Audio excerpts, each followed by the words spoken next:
And for more on corporate tax dodgers and the trouble with legal loopholes, we're joined by Thomas Straubhaar, director of the Hamburg Institute of International Economics.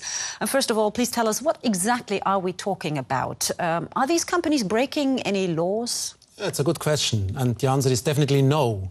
I mean, managers are not doing laws. It's always policymakers that have done these laws and that have made it possible to avoid becoming taxed. So it's, I think, part of a dual model discussion now just to blame the managers. They have to do so because, as we have just seen, they have to follow the interests of the owners. Oh, of the stakeholders as well. Absolutely. And you just said a very interesting, very important thing, of course, those loopholes. They didn't grow on trees. They were created by authorities within countries in order to create an incentive for companies to do business there. So why should they close these loopholes at all?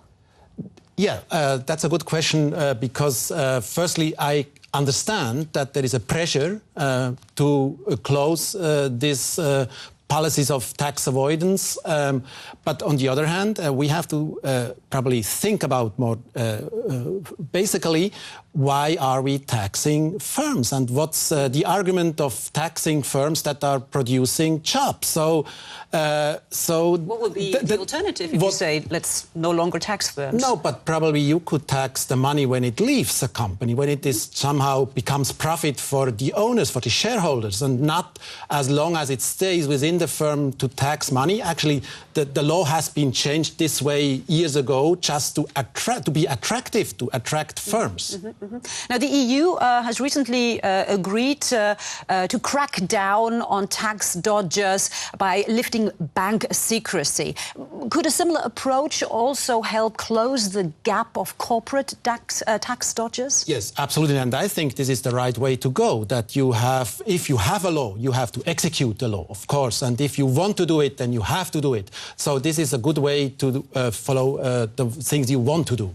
Now, the European Union is faced right now at the moment with many problems, and not all of them are man-made. The most recent one has been caused by weeks of heavy rain, of course, which have caused some of the worst flooding in decades in southern and eastern Germany. We have some pictures here, but also in Austria and the Czech Republic. Residents have to be evacuated. Emergency services are working round the clock to prevent more dams from breaking. Now, the flooding is taking on historic proportions. It's actually worse than the last one back in 2002, which caused economic damage of more than 11 billion euros. Now, that's a lot of money. What are we faced with now? I'm afraid that the damage will be similar as 10 years ago, because on a regional scale, this is really a disaster. If you cannot cross bridges, then you cannot go to work, and so the firms have to shut down for a while, and so... As is the case with Volkswagen in Saxony right now. Absolutely, and so this will be a damage, at least at the short run. In the short run, so in terms of revenue damage, will it be a real problem for these companies? Cycles, yeah, for the short run, yes. But experience shows from earlier cases that in the medium and long run, and also from a macroeconomic perspective, the damages are rather low due to the fact that the costs of someone is the earning of the other one. So it is kind of a cynical consequence of economics that in a long run, even if it's a damage for individuals, for the economy as a whole, it's not that severe. It just shows there's a bright side to everything. Just briefly, perhaps, if you could, what does the catastrophe right now, the floodings, do to Europe, which is already struggling with its Eurozone debt crisis? I don't think that it has an impact on these issues.